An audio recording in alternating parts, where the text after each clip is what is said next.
who is talking. Yeah. All right. I'm doing it.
Done ultra.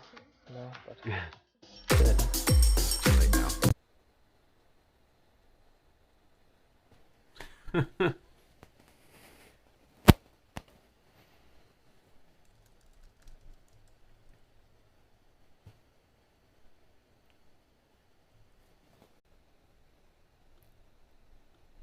Let me know when you're streaming so I can drop mine.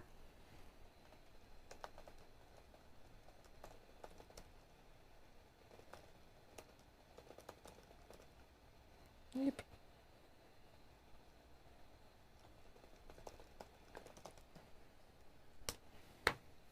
Yeah, we're pushing to Dropping my YouTube as well. I backup can see you stream. coming in.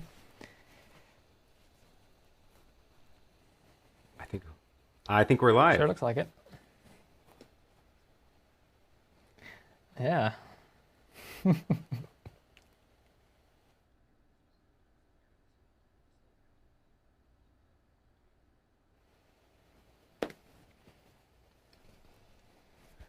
Deal. Do it.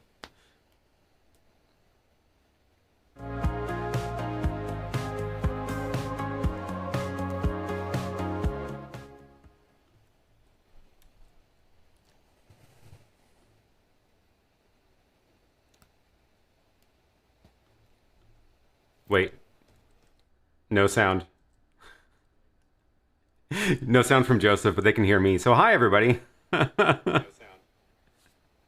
Oh my God, my preset. I guess. Oh, I hit my preset too soon, and so it didn't finish anyway. Now you can hear me. Oh dear Lord. Take 3. This is definitely. Let's go for the 3 of. This is definitely a cluster of epic proportions. Well, that's why this is episode 0. We're just testing everything. Well, good morning, everybody. I feel good about it. Welcome to episode 0, the test episode. Blatant, clear disregard for protocols of actually trying things out in advance. And here we are testing our new show, 3 Men and an ATEM, name in progress. And someone already asked, well, why not a woman? Well, because we're 3 friends who happen to all be men that work together, and the name kind of went with it. That's why. Hi, everybody. How you guys doing today? Aaron, good morning to you. Good morning. John. Hello. Hello. Hello. Hello. I feel like we're getting a bigger delay than we would normally get too. This is things are definitely not totally copacetic today. So well, everybody, let's make sure so people can actually see and hear at this point. Are we there? Is that part actually working? I think it's actually working. I'm Okay. seeing some comments in the chat I see now. working. Comments in the chat that are positive that are no longer saying we're just a bunch of idiots. Okay, 5 by Tommy 5 says for as all. the coffee kicks in, the delay will subside a bit, which I feel is accurate. Okay. Well, then we're just gonna try. We're gonna see what happens here. So, well, welcome everybody. So, just to explain why we had so many clusters, we clearly didn't do enough setup in advance. Started half an hour before, and some things weren't working, and we finally sorted those all out. But very last minute, and naturally, I set up everything and tested everything last night. From my end, half of that decided not to work this morning, and I finally figured out why. But you know, it's just how it goes sometimes. So, the idea behind this show is just a chance to talk about live streaming, revolving mostly around the ATEM, I think, because we are all passionate about this product. We all use this product. But it's just a chance to talk about that and then involve you, the audience, in a Q&A. And I think the format idea that I had, we'll obviously see what happens with this, but the format idea that I had was that we would, for every show, pick a topic, something specific about live streaming, about the ATEM. We would have some conversation around that for whatever, 15, 20 minutes, whatever it turns out to be, and then go into a Q&A. And it's just open Q&A. Let's talk about anything live streaming related, obviously, to that anybody wants to ask the three of us. So that's the general idea. But since we don't have a set topic today is just episode 0 as a test, I wanted to give everybody a chance to introduce themselves and for us to just have some banter just to see if this even works. We've never done a show, the three of us together. We don't know if our dynamic is even going to work here. So, John, since you're pretty new to the show here, why don't you introduce yourself, tell everybody a little bit about you, and we'll take it from there. Yeah, sounds good. Well, my name is John, and I've been running a production company and a YouTube channel called Here to Record for, a couple of years now. And over that amount of time, I've spent time in front of and behind the camera, either capturing conferences and live streaming, or time-lapsing what I'm doing, or taking behind-the-scenes footage of what I'm doing, and then to a few different series of videos on my channel, one being show and tell, where it's kind of just like a review show, and another one on location. And that doesn't happen so much these days, but sometimes I'm on location and I get to kind of show a breakdown of a certain piece of gear or a workflow or something like that. And in that amount of time, I've also started doing some development where I create a few applications that help with graphics for live shows and also planning equipment on live shows. So it's kind of become my work and my hobby, and I kind of spend all day and all evening and some nights working on live videos of some sort. Very good. Thank you, John. And John, people are saying that your audio is out of sync. They say your audio is half a second ahead of your video. I wonder if there's a configuration issue. I'm assuming, since they're pointing you out, that the rest of us are, that Aaron and I are both in sync. So, Aaron, why don't you tell us a little bit about yourself, and then people will have a chance to see you talking and see if there's a sync error there as well. Yeah, sure. I'm Aaron, for those of you who don't know me, or if you are watching me on another channel, and I do a lot of live streams and videos about live video production, especially the ATEM Mini, and I guess I'm just here to help people learn about this stuff. I enjoy this stuff on my own. I've been doing some of this I've been sort of in the conference recording circuit for a while, although not lately, of course. But I enjoy putting together small portable rigs, dragging them out on my bicycle, going, setting up a shoot, and then producing all the videos for the event. And now I'm doing this on my own channel while I'm stuck here in this tiny box. Right on. And for anybody who doesn't know me, who might be watching me on either Aaron's or John's channels, which I'm assuming that is all working now that we're all streaming to everybody's channels. I'm PhotoJoseph. I'm hosting this little show, although this is definitely the three of us on the show. I just happen to be hosting the hardware side of things, which clearly I failed miserably at this morning.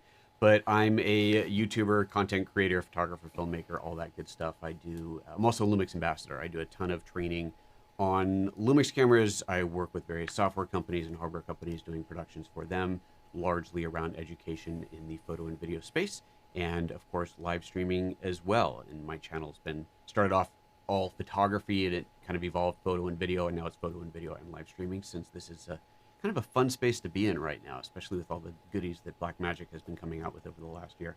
Let's just talk about that. Let's use that as our topic a little bit to talk about the origin of the ATEM Mini and how just world-changing, and I don't think I'm underselling that, just kind of world-changing that really well, or overselling it, how epic it was when this ATEM Mini came out. Aaron, do you want to give us a brief history of the ATEM, starting with the ATEM Mini, and then I want to back up on that and talk a little bit about the ATEM prior to that. But why don't you give us a little history of the ATEM Mini? And by the way, Aaron, your audio is in sync according to the audience. So John, I don't know if there's anything you can adjust on your end. Are you feeding your audio into a camera or into the mixer itself? Well, I just heard from a few people that everything was synced on my end too, so we'll see how it goes over time. Okay. All right, so maybe it's a temporary glitch. Okay. All right, Aaron, go ahead. Yeah, well, I have been using ATEM switchers since before the Mini, and that's actually why I was so excited about when the Mini came out, because the capabilities of that device of all the ATEM stuff are very impressive, but it was always previously much more expensive to get started with that gear. So when the ATEM Mini came out at $300 for a 4-input switcher, it was revolutionary because nothing else like it was available. And it was not only a switcher but also a capture card, meaning you can feed it into apps like Zoom or stream from a computer. And that was pretty revolutionary when that came out. And then they launched the Pro right after that, which added the live streaming capability. And that's when my head exploded. And I was like, oh my God, this thing is incredible, right? Because like it's got all of these capabilities that you would previously have had to strung together with much more expensive and less capable gear. So that's really the that's why I started getting really excited about it, even though I had been using I guess it was still the lowest end, the Television Studio, which is the $1,000 ATEM. I've never had one of the really expensive ones, but it was amazing to be able to enter in at an even lower price point. And then I was like, oh, this timing is actually great because now we all have to do Zoom every day, all day, and all conference presentations went virtual. So this is a great device for that kind of purpose as well, which is when I started, doing tutorials and stuff on helping other people use their ATEMs and get better production qualities for their meetings. Awesome. Keep going. I'm trying to mess with some headphone gear here. Sorry. As you may have noticed, I just realized I'm on speaker and not on headphones. I'm trying to fix that so nobody gets an echo. Got it. It's a good idea. We hear perfect audio in Zoom. Well, I can talk some more to the ATEM Mini if you want, because before I was doing pretty much similar stuff to you, where I was traveling throughout Europe with like a 2 or 3U rack case with the ATEM Television Studio HD in there and lots of other stuff. We actually did some of the ATEM Mini came out. We did some of the same events actually. We did. Me, you, and my colleague Bart. The three of us have all covered this sort of same event throughout the world, which is pretty cool. And that's one of the ones I went to with the big ATEM. And then it was nice to change over to the Mini and bring so much less stuff. Before that, I cared so much about building into a rack case and having everything ready to go when I got there. But when the Mini came along, it was kind of like, I'll just bring it, a couple of cables, and it was really easy to set up, and it wasn't much hassle at all. Absolutely. So I'm going to be on the big headphones now just because my cabling isn't working for the other one. So this is yet again part of the cluster of episode 0. So I know Aaron talked a little bit about the ATEMs before, but just to kind of drive in my history on that, I started using ATEMs. I tried to buy ATEM Television Studio, I think was the first one I bought years and years ago. Immediately returned it because it was only capable of doing 1080i, not 1080p. So that just totally didn't work with anything that I had. And then I went one level up from that, and that one did 1080p. It did what I needed, but it didn't have SuperSource, and I realized that SuperSource was what I really needed to do the show the way I wanted to do. I was hosting different podcasts. This is years ago. It's a bunch of different stuff. And then, so then I ended up with the 2ME, which is what I'm running today, which is the really big, with 16 or 20 input or some god-awful number of inputs, switcher with SuperSource, and it's super expensive, but it did what I needed. And then, of course, the ATEM Mini comes out, like Aaron said, at $300. It's just totally mind-blowing. And now the ATEM Mini Extreme, get that right name, which has the 8 inputs and the Super over the past 5 years or something. But especially in the last year, it's just been absolutely epic. Crazy stuff. I don't do much live streaming out of the studio, so the portability of things isn't like a really big deal for me. But I did end up doing, because I did end up hosting a live graduation. It was a graduation last year that, because of COVID, a local school couldn't have everybody over, and so they hired me to come out and live stream the graduation, which I used the ATEM Mini Pro ISO for, which was really, that was really cool. That was my one out in the field live event using the hardware like that, which is pretty awesome. But I do a lot of live streaming stuff for clients from here, and it usually works out better than this has been so far today. So for anybody watching, it usually works out better than this. I want to jump over to the questions just because there is a lot going on in the chat here. Let's see if this preset is working this time. Yes, we've got it. So first, just welcome Curtis Brooks Media Productions. Thank you for joining the family. Thank you for signing up as a member at youtube.com/PhotoJoseph. I do appreciate that. So we did not manage to get this set up so that all three of us could have our chats coming through here. And that is something that we'll work on because I think that's an important aspect to it. We don't want the questions all going to one channel. So we don't have that set up today, but we are aware of the significance of that. So if Aaron or John, if you guys have questions that are coming up on your channel that you want to address, then you'll just have to read them out for now. I don't even have presets set up to put you guys full screen to let you pull up your own question overlays. So we'll just have to just read them out. Sorry. I realize how woefully underprepared I was for this show once we started actually doing it. But it is what it is. So I'm going to bring up, there is a question here. Do me a favor, write the word question into your question on my chat. That'll highlight it on my screen, and then I will know that it is something to bring up. And Brandon Cook gets the first question up here, saying, with all these features at our fingertips, what's a good resource for ATEM macros and companion ideas? Well, that's cool. I'm learning on my own and getting better, but still making quite a mess of things. I think that's how we all start. I don't know if there's any source out there for like downloading pre-built ones. Do you guys know if there's any? Somebody shared a link to one in my stream on Sunday, actually. Now I'm forgetting where it was. But that was after I made the comment about how I feel like I would never go download a macro just because it doesn't take that long to create them. And there's so much that's specific to your particular setup that you're going to have to customize anyway, that it, I think, makes more sense to do the work of creating it yourself so that you know exactly what's in it so that you know what to change yourself. But that's my opinion on it.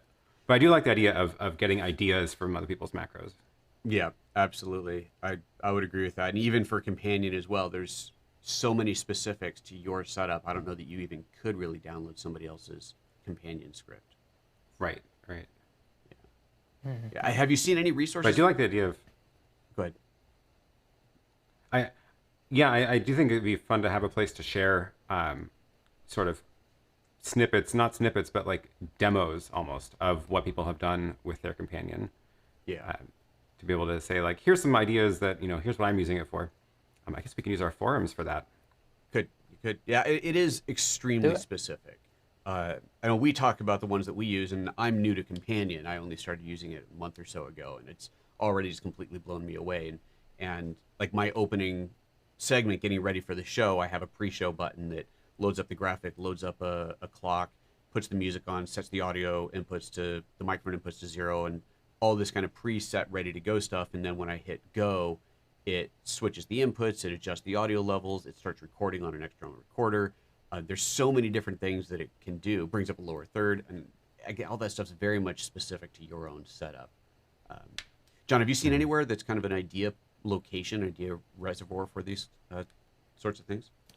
Actually, not really. And in my case, I do a lot of events still these days, and go out and set up equipment in offices and things.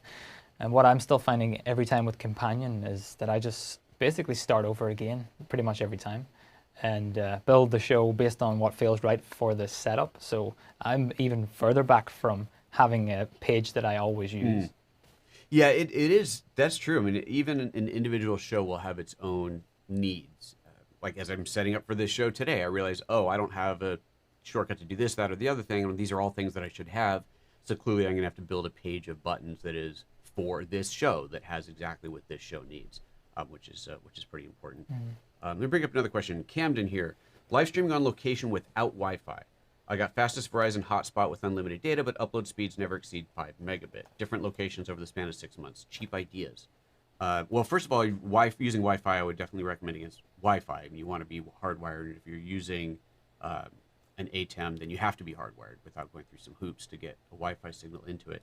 But I think it probably just means without local internet. Outside of a hotspot, I mean, that's really it. You can get, what's the company that makes the video pro, who makes the video? What's the HyperDeck? HyperDeck makes bonding gear that'll bond multiple cellular signals. It gets pricey, but that is a way to get extra bandwidth. You can have multiple signals, and it'll even, will it bond? No, it won't bond from your phone. Maybe it will bond from your phone and a hotspot, so you can use those. That might be I've never used that before, but do you guys have any experience with that? There's also, I've been testing out Speedify they're like a VPN provider, but they do essentially bonding also. It's done in software. So you can plug in as many internet connections as you can into your computer or a Raspberry Pi, and it will then merge them all into a single one. So I've been starting to try that out. It's been fun. But my plan with that is to install it on a Raspberry Pi and then plug in my phone as one, and then like another LTE modem as another, and then connect it to my building Wi-Fi, and then have three, uplinks that it can merge together. Huh. But yeah, I mean, if you're on location and there is no Wi-Fi, your only other option really is cellular, unless you're going to be able to get a satellite connection, which is not really likely. So more cell connections, the better, I guess. Yeah. Yeah, I think so. And yesterday I was on the roof of my house trying to get a better 4G reception with a couple of antennas, pointing them very carefully. And I've spent a lot of time doing this. So if you're going to go out and use any sort of antennas and try to do directional stuff, it does take some serious effort and time to set it all up. That's interesting. What are the antennas? Like just external antennas for hotspots, that kind of thing? They're actually, I've got a 4G router in the house, and then it accepts a couple of antennas, and one of them is omni, and one of them is a focused direction. And ideally you point it at the tower, but when you can't see the tower, you kind of have to do a lot of tweaking, refreshing, testing. So I'm investigating. That's still. interesting. And why do you have a 4G router like that? Is that because you need it in the house, or is that just for your location gigs? Yeah, well, I just posted a video this weekend actually on the YouTube channel about a new series I'm doing. My house is a tiny house where it's basically parked in the middle of the countryside, and 4G is the only option for internet. So I'm trying to investigate. In fact, next time we do the show, if it's a success, I'll try and do it from the house instead. And that's my main focus, is trying to get trustworthy 4G internet to actually use to stream. And I'm getting there. I'm getting there. That's really cool. What about what's it, Starlink, the Elon Musk thing? Oh yeah. It's not going to be available in my area until next year at least. So it's not really worth me getting just yet. Got it. Oh, interesting. Well, yeah, we'll have to check that out. And here's I brought up this screenshot of the Speedify. That's that. Although that apparently is not working right, so I will turn that off. Oops. Because something is messed up with that. Oh, I know what happened. I yeah. changed resolutions. I'll fix that. But that's the Speedify, speedify.com. So I'm going to check that out. That is fascinating on its own. All right, let's bring up another question here. So that was the previous one. And, oh yeah. Actually, before you do that, can I just backtrack a second? Someone, Greg, on my channel here, just reminded me that there was a YouTube channel called A2Z. I think it's number 2Z Productions that just released a video recently about macros and SuperSource macros for the ATEM and for the ATEM Mini Extreme they'll work on too. So if that's something to check out in terms of macros that we talked about earlier. And then Doug from DJP Video, he's got a YouTube channel. He does a lot of SuperSource style macros. So those would be good places to have a look and see for some macro ideas. Just wanted to backtrack on that. Absolutely. I'm going to pull that up real quick. A to Z, this must be A to Z dash learn. I think this must be the one. Does that sound right? A to Z, here. Is this? I'm not sure what the website is. I think it's called A2Z Productions. A to Z but, learn, macros I can and share visual it later, basic. maybe. No, I think that's not it. I think that's something else. Okay. Yeah, I know. Well, we'll figure it out. But cool. That's awesome. Okay. Let's see here. Let's bring up another question. Questions again, and where's the next one? Nope, that's the same question. Came up. Here we go. What software are you using now for your 3-screen split? This is not being done in software. This is hardware. This is the ATEM 2ME, the bigger ATEM I was talking about, and this is something called SuperSource that allows us to do this. So just a very quick overview of the hardware behind this setup, what you're looking at right now. There's actually a lot going into it.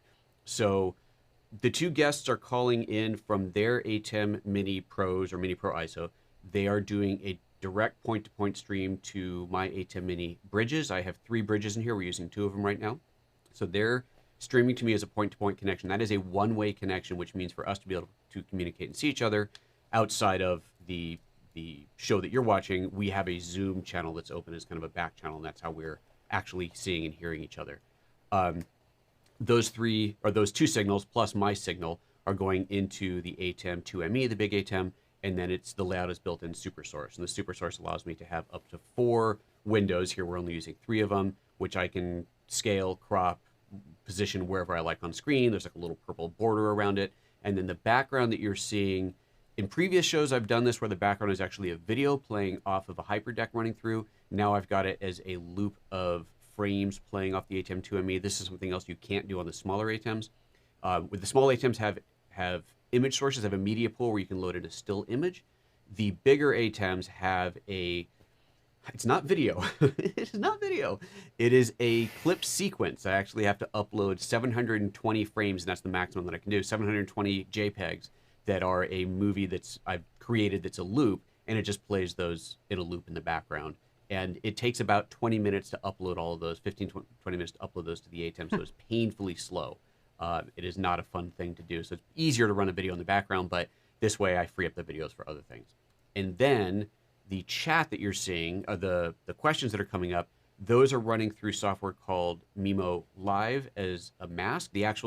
Well, I should back up from that. The actual thing that you're looking at is a custom script that Aaron has written that takes the YouTube chat, formulates it this way, and then it drops it against a green, or whatever color you want. I've got it dropped against green.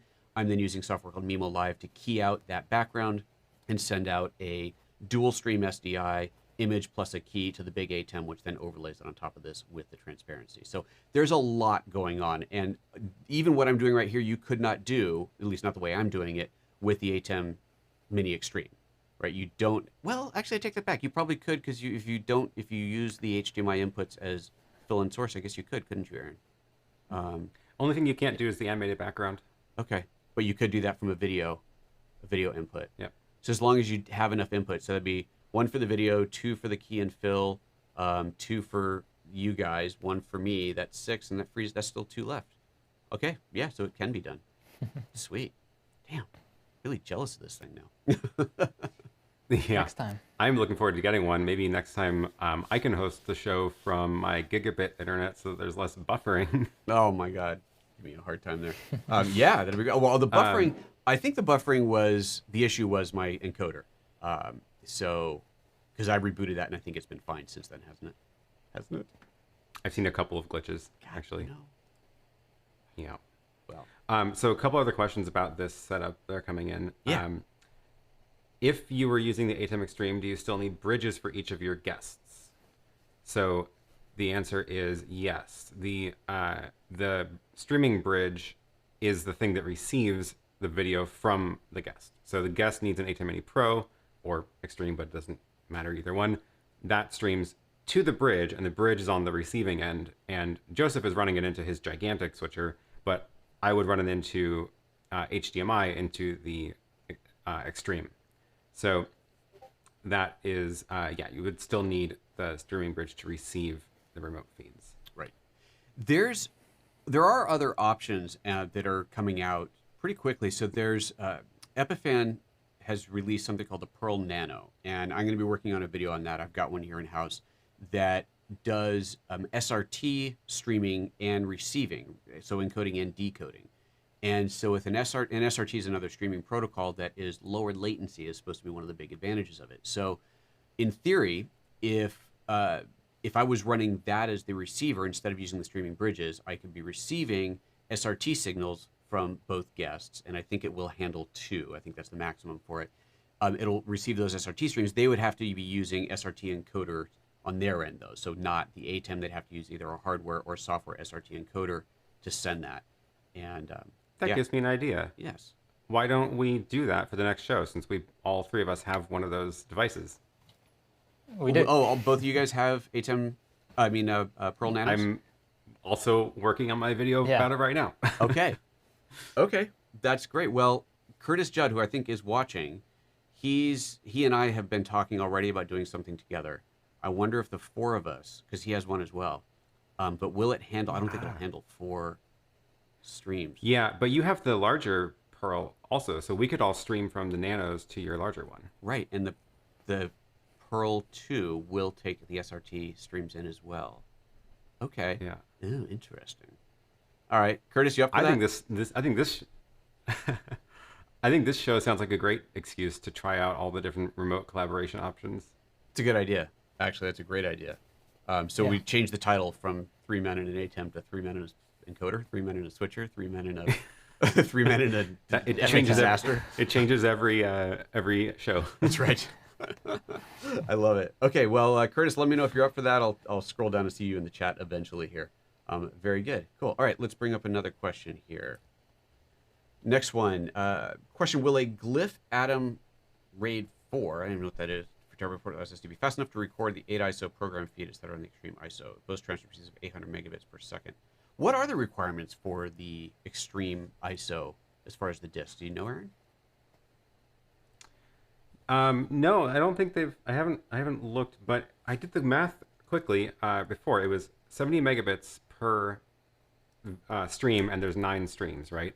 So that's 630 megabits over 8, which is only 80 megabytes a second. Right. I don't think you're going to need a RAID to do this. I think any little USB-C. Oh, in fact, didn't Grant show just using one of the little Samsung USB-C drives to do it when in the live demo? Yeah, so you shouldn't need anything too special there.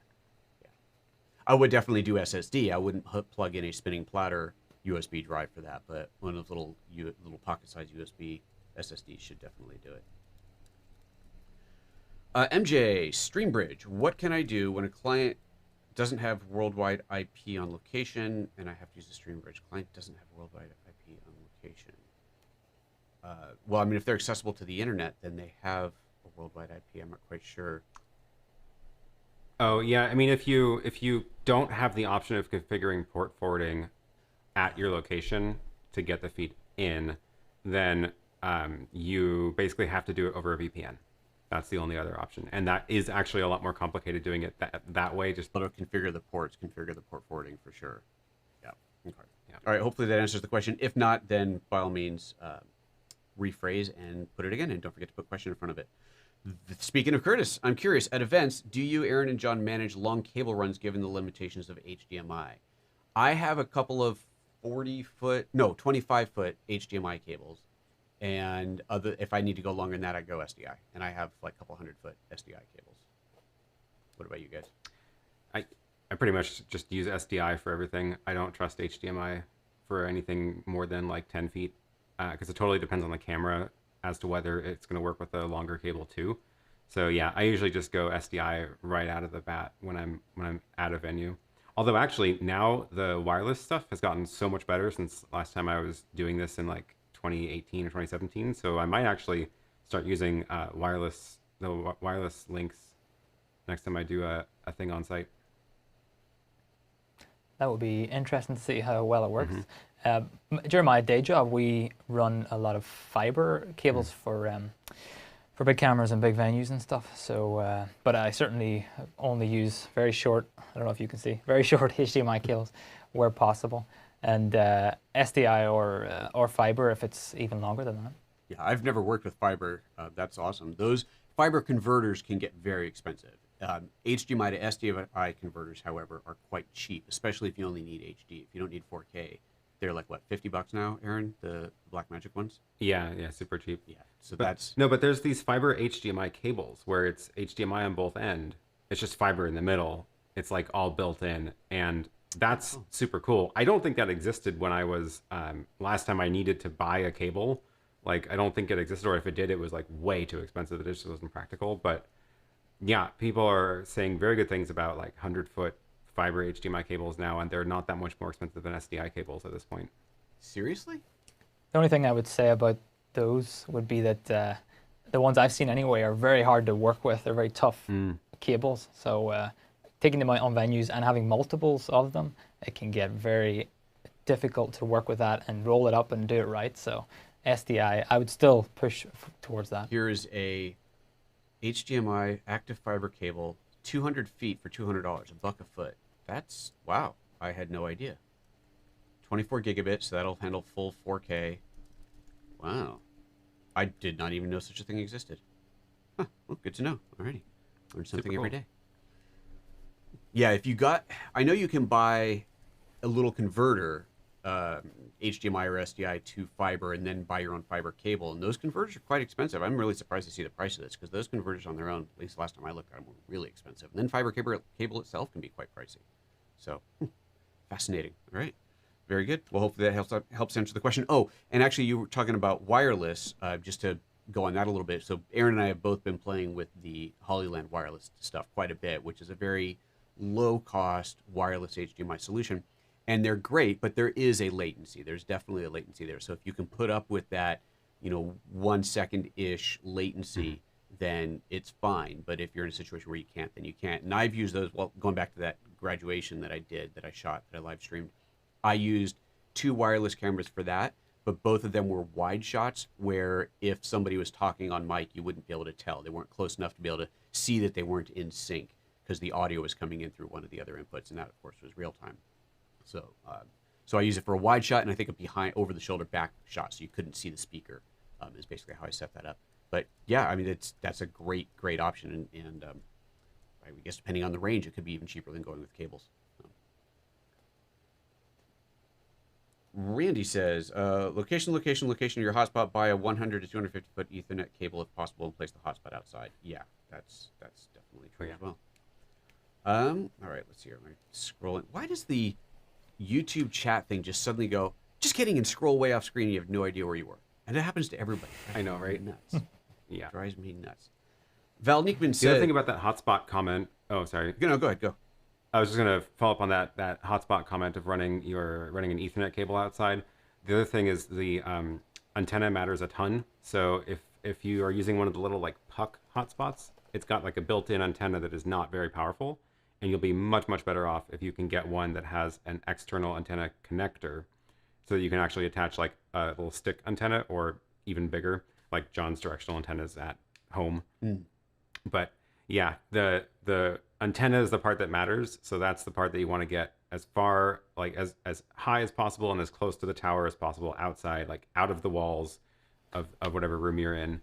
And then either you can get like an antenna cable, some of them have long cables for the antenna, or you get Ethernet to run that device up to somewhere that you can put it up higher. And those kind of conventional off-the-shelf hotspots, those don't usually have external antenna connectors or Ethernet connections, right? Aren't they just USB? Yeah. Yeah, so you have to buy some of them have Ethernet, do they? but yeah, you want to get one that has an external antenna connector so that you can get a much better antenna. Gotcha. All right, Val's question. Val says, could you guys make affiliate links to pre-orders available very early on a tiny announcement video so we can buy through your links? Oh, that's very sweet. They actually are already. I think all of us already have affiliate links in our previous videos about the ATEM Mini Extreme. So by all means, you can go ahead and use those. I didn't put any in this video on my description, although I'm sure Aaron did because he seems to be better about that than I am. Mine's full of affiliate links. Please do click them. Damn it. What was I thinking? All right, go give him your money. But thank you for using our affiliate links. We certainly do appreciate that. Ruben says, do you still use Blackmagic Mini Studio cameras, and do you like them? Aaron, I think you're using them, right? I'm using the Pocket Cinema camera. I am not using the SDI Studio camera. I have that one. I got it a while ago. I haven't been super happy with it. It just requires a lot of light, and it just doesn't work quite right. I really wanted to like it. Yeah. But the Pocket 4K is one I do have now, and I do like that one a lot. And I've been having good luck with that. Aaron, do you have... This is actually not that one. This is the G7, but I've graded my Pocket 4K, which is the one that's sitting at the table over there, to match the G7. So, got it. Yeah. And John, do you have any experience with those? I am trying to get some, actually, because I want to try them out. I wanted to get them a long time ago. Because I was always traveling with a backpack and I wanted to put them in there, and I could never find the right lenses for live work. But now that I'm in a tiny little studio space, I want to get my hands on a couple and try them out. But I am aware of the limitations, so it's kind of grab them and test and see. So I'll maybe get back to you on that one. If you want to pay for shipping, I'll ship you mine. So I'll tell you what my experience with it, because I have two. I've got the little cube, the Blackmagic Studio camera, whatever it's called, and then I had the one with the big old monitor attached to the back of it, which is an awesome piece of hardware to have that huge monitor on the back if you're running a camera in a live operation. That's incredible. They have two-way SD. Well, you have two SDI connections, an input and an output, which automatically enables the tally on it. So whichever camera is live, you see a tally light on it. You have control over the camera. You control the color, the aperture, and the focus, all from the ATEM software. So in that regard, they're fantastic. They're really awesome. Plus, because they're SDI, they're real-time videos. You don't have any of the HDMI video latency issues. Everything is totally real-time. So you can take your audio mixer, plug that straight into the ATEM, get real-time audio, real-time video. It's all in sync, which means you can self-monitor, which was actually why I went down that path of an all SDI workflow when I first set up my ATEM, so that I could hear myself talking through the show, through what was being broadcast, not just through a local monitor, but this way I knew what was actually being broadcast to the audience. So if my audio went out, or if I meant to play something from another source and it wasn't playing, I would know. That's why I set all that up. It's a very expensive way to save a quarter of a second of latency, but you can't hear yourself on delay for more than a few seconds, or I like to say that your brain will crawl out of your head and murder you. It's very, very stressful to hear yourself on a constant delay. That said, like Aaron was saying, cameras aren't that great as cameras. Their low light performance is rubbish. You have to run them at 0 dB gain or forget about it. They have sharpening settings in them that you have to be very careful with, because if you don't set it exactly right for whatever resolution you're using, they look terrible. And just overall, I mean, they're not great looking sensors. They just aren't, unfortunately. But other than that, they're cool. If you have a lot of light, I think they're great if you got a lot of light. Like Aaron said, you need a lot of light to make them work. And that was how I was running them before. So to answer the question, though, if we're still using them, I'm not. I have taken them out of the system. They are on shelves now because it's just, I'm doing a different type of show now, so I'm not using them anymore. Still got them, though. But yeah, John, if you want to play with one, you want to pay for shipping all the way out there, then let me know. Don't even bother. Fair enough. Bother. I've now talked him out of it. Oh, Pukadelon. I don't know. I was asking where we're all coming from. John, you start. You're farthest away from us. Yeah, my accent is Northern Irish, but I currently live in southern Sweden. In a small house in the middle of the country. Sounds beautiful. Exactly. Very nice. Aaron and I are both in the same state. Yeah. I am coming from Portland, Oregon, where we are now in the middle of rain. So it's a lot better than the snowstorm we had last week, but I'll take it. Yeah, and I'm in southern Oregon, a little town called Ashland, where we haven't had any snow. And like 75% of the country was covered in snow, and we didn't get any. Bizarre. Bizarre how those things work out. And don't forget, guys, to look for questions on your own channels that you might want to bring up. Jom says, question for you guys. Could you explain a bit more how you would do SuperSource with the Mini Extreme? Well, the Mini Extreme has SuperSource built into it. So I don't think there's much to explain other than to show how it works. And I will save that for Aaron doing a show on it. I will be doing a lot of shows on that, I'm sure. I'm so excited to actually have access to SuperSource, because I was just not willing to spend the $4,000 or whatever it is for the 2ME or the $8,000 for the Constellation 8K. I wasn't going to buy that anytime soon. So I was like, but I don't have SuperSource, and now I get it in the Extreme, and that is actually much more affordable. So I'm very excited to play around with that and demo it on live streams, and we'll run one of these shows on it too. Yeah. So we can show how it works for that kind of thing. Absolutely. In fact, here I will show just very briefly. This is what SuperSource looks like in the ATEM software. So you just have a tab here called SuperSource, and there's presets for different layouts, but every box can be individually controlled. So box 1, 2, and 3 are the ones that I'm using here. So box 1 is Aaron coming in and StreamBridge 1. Box 2 is me coming in, routing through another ATEM. And then box 3 is John coming in and StreamBridge number 2. And if I had box 4 enabled, then I'd put the other ATEM on there. So that's how that is all set up. This is basically what it looks like, and you have crop controls and positioning controls over them. Pretty straightforward. That's how it's laid out. You do have to do everything by numbers. You don't have any click and dragging of things around, which can be quite tedious to set things up right. Like this layout right now, you're going in, you're punching in the numbers, and you're like, okay, I want them all to be a little bit more narrow. Now I have to go into all 3 boxes and type in the numbers. That is not fun, but it is what it is. It's not easy. We'll give you that. All right, you guys want to pull up a question from your side? I'm sure you have some. I have one here actually, which is from Peter V. Could you use Unity intercom, which could be a higher quality and let me start that again.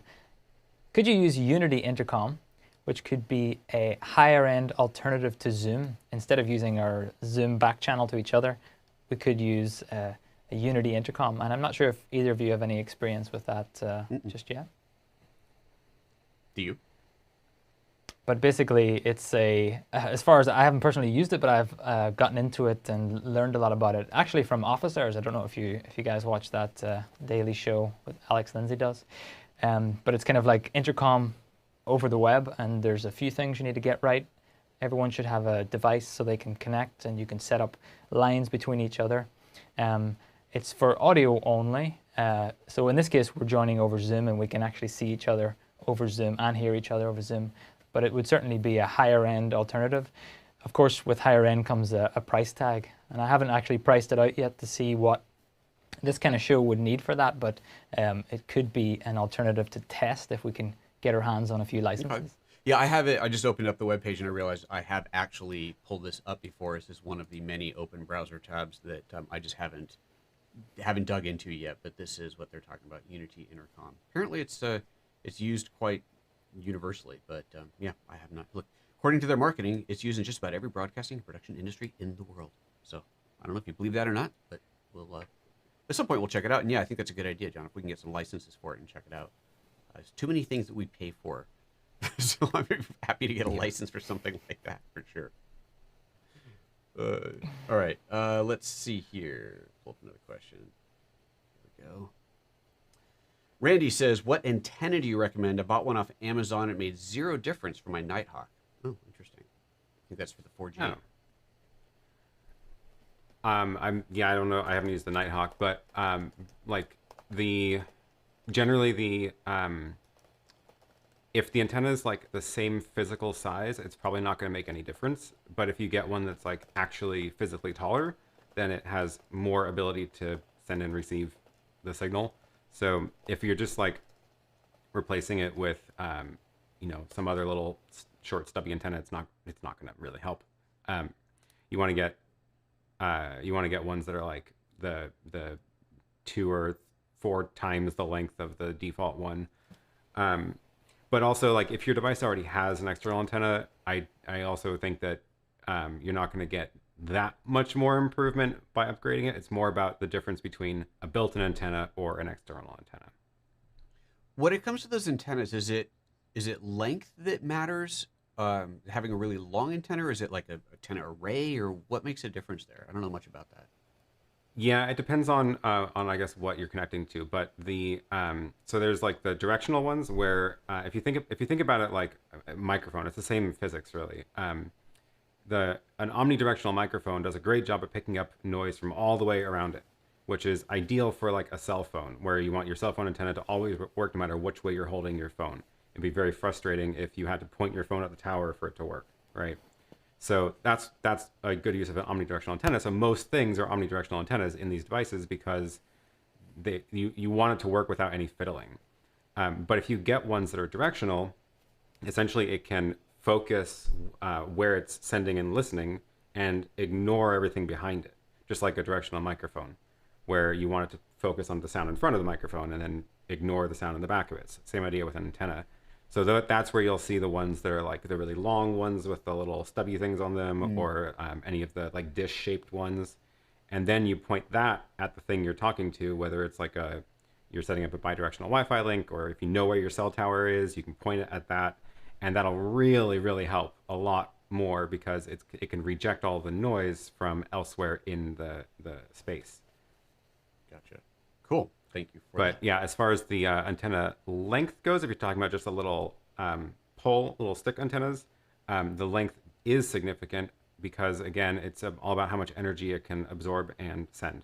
So it's if you think about it, like there's literally like a wave that is going through the air, and you want to be able to pick up as much of that wave as possible.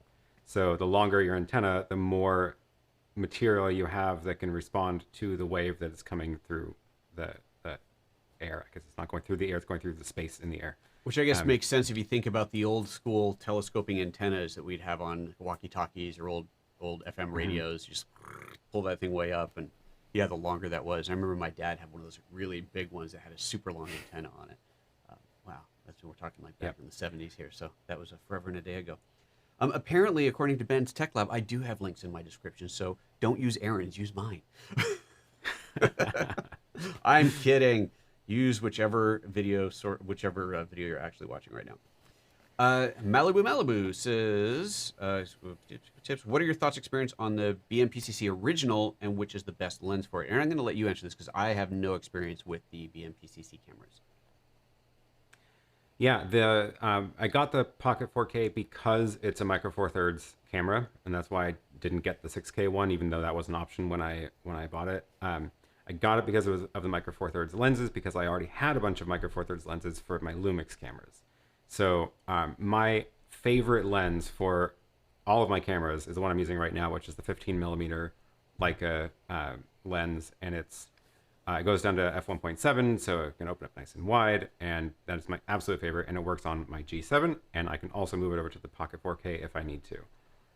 My second favorite lens is, I think, the 12 to 35 lens, because that gives a nice range of you can open up to 12, which is pretty wide if you want to, and you can also make it a lot narrower if you want to get a longer focal length. So those are my two favorite for those. And that 12 to 35 is actually what I'm using right now. So this camera is an old GH4, and I'm using the 12 to 35 f2.8. And I'm pretty sure it's wide open at 2.8. It might be stopped down a tiny bit, and it's probably roughly around 50 millimeters right now. But yeah, that 15-1.7, oh, I love that lens. It's a really good lens.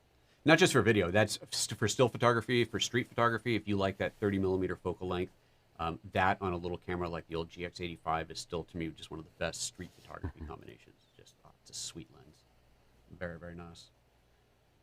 Another question here from Randy. Do I have the chat up? I do. Do you think Blackmagic will create their version of the Sling Studio? Interesting. Oh, that's a great question. I don't think so. I think that the closest thing we're going to see to that is the ATEM Mini Pro. Because it actually does a lot of the stuff the Sling Studio does, right? It's got the built-in switching. It's got built-in not built-in graphics, but you can bring in images and stuff. You can stream directly from it. I don't think we're going to see Blackmagic do anything with wireless. I think that's too far of a stretch for them. And I don't think that we're going to see like wireless phone cameras, which is the other big feature the Sling Studio has, where you can use an iPhone as a camera directly to that device, which is super cool. Those feel like too far out of the realm of what Blackmagic builds for them to do anything like that.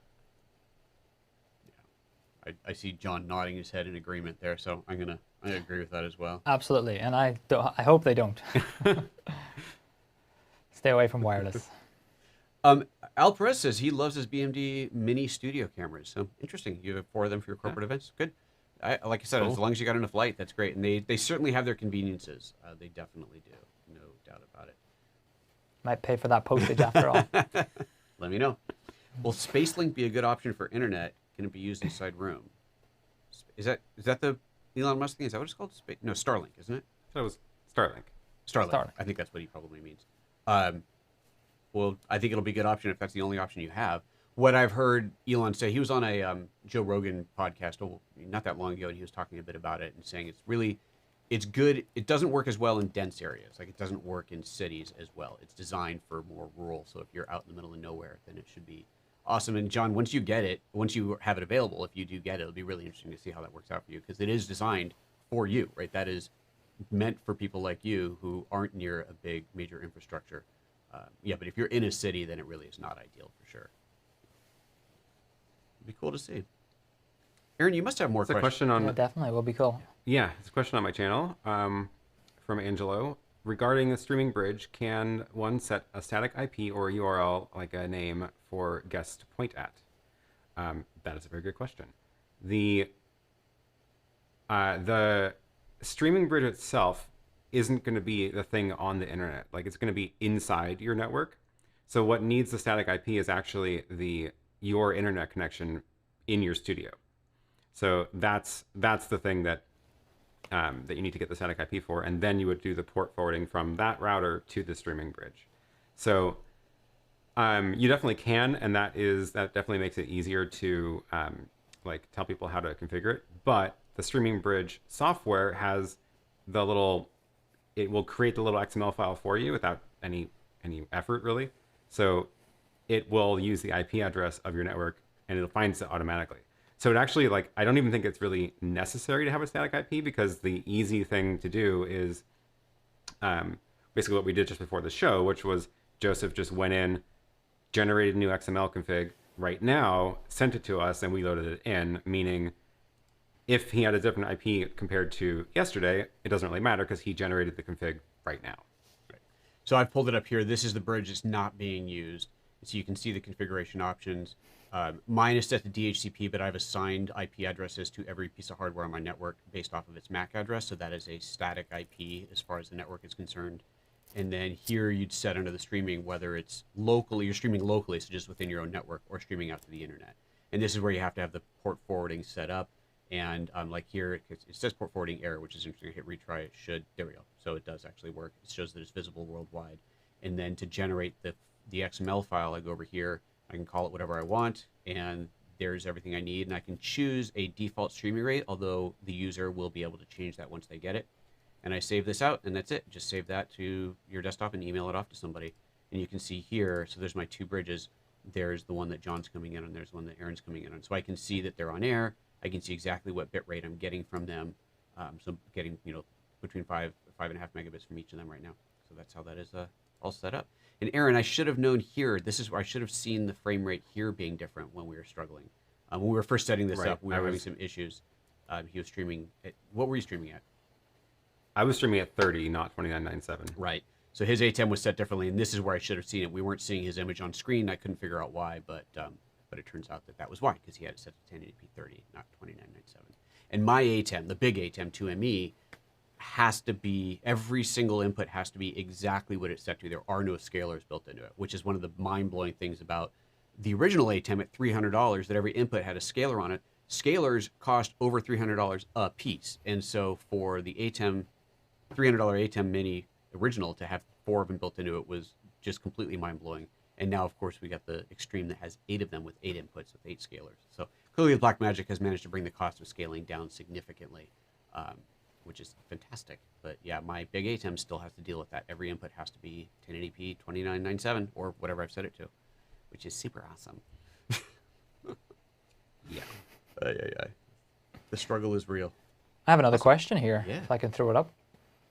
From Jonas, he wants to know, any reason why you don't use Zoom for your connection now that you can send 1080p, and then you could just bring that Zoom in and mix it into the ATEM instead of doing this whole streaming bridge fun? Do you want to answer why we don't do it that way, or should I take that? Well, I think it's pretty valid now that you can get 1080p from Zoom or up there, but unless you have a pretty solid idea. Yeah, so the overall quality, even at 1080, is still not going to be as good. Zoom's video quality is not anywhere near as good as what this is. It's a much, much lower bit rate, so it may be 1080p, but it's probably only like 1 megabit or something. It's not going to be very high. But more importantly than that, the only way that I could take the video from a Zoom conversation and incorporate that in the ATEM would be to screen scrape, which means I'd have to set up the Zoom interface on my monitor and then go in software and cut out this piece of the screen and feed that into this portion of the ATEM, which I'd have to use other software to do because the ATEM can't do that. It has no idea. I mean, I guess if I sent a single computer into multiple inputs, so I had a distributor like an HDMI distributor, SDI distributor, and sent the same computer screen to multiple inputs on the ATEM and then went and cropped each one of those out, that would work, but that's a way more complicated way to do things. And there's a major risk that anything on your screen that changes would show up in the feed. So if I ran my mouse across the screen, you would see that. If one of their signals dropped out, every other window would rearrange because Zoom doesn't allow you control over the layout. So that could change on you spontaneously, dynamically, and that would be a disaster. So yeah, this would definitely not be a good way. Skype, on the other hand, could be better because Skype does allow you to do an NDI feed, and you can pull an NDI source from every caller. and then you can't do that directly in the ATEM, but you can mix that in software like Mimo. However, you don't get isolated audio. You only get ISO videos off the Skype NDIs, which is the bane of my existence for one of my clients. I can't work around that. Can't get isolated audio. Yeah, Seems like a pretty big oversight. it's so annoying. Skype muxes the audio through NDI, even though the videos are ISOs. It's insane. So, yeah. You look like you were going to add something to that, Aaron. Were you going to say something? Yeah, there's so the other differences with Zoom, there's the way that I would do it if I was going that route is use a dedicated computer for each guest and then pin their video on that computer and make it full screen. That way it's basically biggest possible, closest to 1080 that you're going to get, full screen. I'm not using that computer for anything else. And then one computer for each guest, which is just a lot of computers, which is not ideal, but it would work. But the other part of that is the Zoom does adapt to the network conditions aggressively, which is what you want for a real-time conversation. So you could argue that it's actually a feature, but it will, as soon as it notices the slightest hiccup, downgrade the quality in order to keep the stream going, which again, might be good because that's what you want for a real-time conversation, but it does mean that you're more likely to see a lot of compression artifacts and things like that from the feed. Absolutely. Okay, Jean-Francois says, are you looking at the development of Zoom OSC for an ATEM Zoom companion workflow? I have not touched that. Have either of you? I am looking at it, yes. We cover a political meeting here in the region I live at, and it's got 180 participants in a Zoom call, which is really fun because a lot of them end up talking at some point. So with Zoom OSC, you can use Companion to actually pin, turn off and on audio. It does take a little bit of configuration to get it all set up, but instead of like just making OSC commands go into Zoom and back out of Zoom again. So I'm following it pretty closely. I haven't used it in production yet, but I have done some tests with it, and I'm keen to try it some more. All right, I just pulled up a Google search on that. I'll have to check that out. So every time we do one of these shows, one of these group events, I end up with all these browser tabs open of things I need to look into. Do I ever get to look into them? No, of course not. Who has that sort of time? Dean's asking what headphones I'm using. These are Focals. They're kind of awesome. I really like these a lot. And normally I wouldn't have big over ears, but I realized last second that I was not monitoring through in-ear monitors, and my in-ear monitors I couldn't get them hooked up right. So anyway, there you go. Let's see here. Michael says, I have HyperDeck Mini and ATEM Mini Pro. Can I create macros to play different media from the HyperDeck? Yeah, you can. Aaron, someone was talking about this. I think we were having this conversation that if there's a command to go to the next, but not to pick a specific video. Is that other way around? There's no next clip command. Okay, there's only clip numbers. Got it. Yeah. Okay. Right. So you can't just have a macro that says play next video, but you can have a macro that says play video number 2 or play video number 7. Okay. That makes sense. Cool. All right. Let's see here. Other questions. We're already past an hour here. Well, maybe not past an hour from when we actually started, but we're going to wrap this up pretty soon. So if you have any specific questions, folks, that you haven't gotten in there yet, please do get them in. Let's see. Morris. Regarding latency, if the Hollyland wireless HDMI systems, you mentioned it's about a second. Is it really that bad? I was under the impression it's just a few frames. Depends on the hardware, depends on interference, but it's more than a few frames. I guess it's not a second. That's a bit much. Probably about half a second. Maybe. Yeah, it's not a second. It's long enough that lips will look out of sync. If you are doing a close-up shot of somebody, it will look out of sync. It's not a full second at all, but it is noticeable. So I would reserve it for the like super high up wide shot where you can't really see people's lips moving anyway, so it doesn't have to be perfectly in sync. Yeah, and it's worth pointing out too that if you're sending the audio with it, so if you had a camera on somebody that had to be close up, but you were routing their mic through that camera, then the video and audio would be in sync. They would all be delayed, but they would be in sync. So that is one way to kind of work around that, if you will. You'd have to route the audio through that for sure. You could also, although this would be a bit of a switching nightmare, but you could program in switches where the microphone input delay changes. So you could have a macro that says when I switch to camera 1, which is a hardline connection, I've got a delay of, say 3 frames. Then I switch to camera 2, which is the wireless connection. Now I need a delay of 7 frames or something or more. Although I have actually never looked at the delay on the feature on the Pro and Pro ISO. Aaron, is it bigger than 7? I think because I think on the ATEM Mini, I think you can only do a 7-frame delay. I think it's 8 on all of them. Is it 8? If it is, Yeah, I think it's 8 on on all of Okay, them. that's not enough. For something like that, that may not be enough. So, yes, maybe you couldn't. Oh well, so much for that idea. Tried to be clever, didn't work out. Zach says, have you ever thought about using SRT encoders, decoders instead of the StreamBridge to be lower latency? So actually, yeah, we talked about that at the top of the show. We are going to try this with the Pearl Nanos, which turns out we all have, which does SRT encoding and decoding, which should give us lower latency. So, great question. We will definitely try that. I have an event coming up where I could do with more inputs than my ATEM Mini Pro ISO can handle. I'm considering daisy chaining via RTMP. Should I just get the Extreme? Well, Metronome 808, did you see my last video on my channel? Because the last video on my channel was about exactly doing that, tethering 2 together, and how you can control them using the companion software. So go check out that video. If that's your option, then it's a great option. If you can get your hands on an Extreme, there are certainly a lot of advantages to the Extreme, so go that route. But I did that video for people who don't want to spend $1,000 and either already have 2 ATEM Minis, or you can buy another ATEM Mini generic one for $300 to get those extra 3 inputs on there. So check out that latest video. It explains exactly how to do that. All right, that's coming to the end of the questions I've got on mine. Aaron, you must have more questions on yours. I refuse to believe you don't have more. I do, but we are over time, and I do need to wrap up. All right, well then to my next show. Well, then let's just say goodbye to everybody. John, other than the obvious here to record that is under your name and has been this whole time, where can people find you, look you up, subscribe, and all that? Yes, here to record on YouTube is the best place to go. And under all my videos, I post a link to the Discord, the I'm Here to Record Discord, which has about 600 people in there at the minute. Aaron's in there. I'll try and get Joseph to pop in there at some point, where people just chat about all sorts of things in terms of video production and, well, basically anything. Sounds good. Aaron? Yeah, I'm Aaron Parecki on YouTube, and hopefully the links are in all these videos. And yeah, I hang out in the Here to Record Discord as well.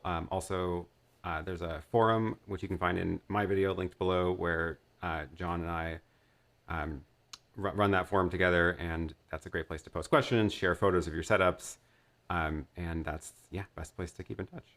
Awesome. And I'm PhotoJoseph absolutely everywhere, including here on YouTube. And I will say, please, everybody who's watching, no matter which one of our channels you're watching on right now, please do visit all of our channels and subscribe to all of us. We would all appreciate it. It's awesome. Getting those subscriptions certainly helps things out, and we can all grow together. So thanks a bunch, you guys, for tuning in. We'll figure out when the next one's going to be. I think we talked about possibly making this a regular event. I think this has worked out great. I think you guys will agree this is a lot of fun, although we might get off and they're like, forget it, Joseph, you're fired. But well, I think we will do this again, and I love the idea of doing it with different hardware as we tried out different things. I think that's a great idea, and the Nanos is probably a good way to go. Curtis never responded, so he must have dropped out of the show, but I know that he'll be game for it, assuming we can get all 4 signals in, or all 3 streams in at once. I don't know if it'll do it or not, but there's only one way to find out. So with that, thanks a bunch, everybody. Hit that like button, subscribe to all of our channels, and we will see you some other time. Later.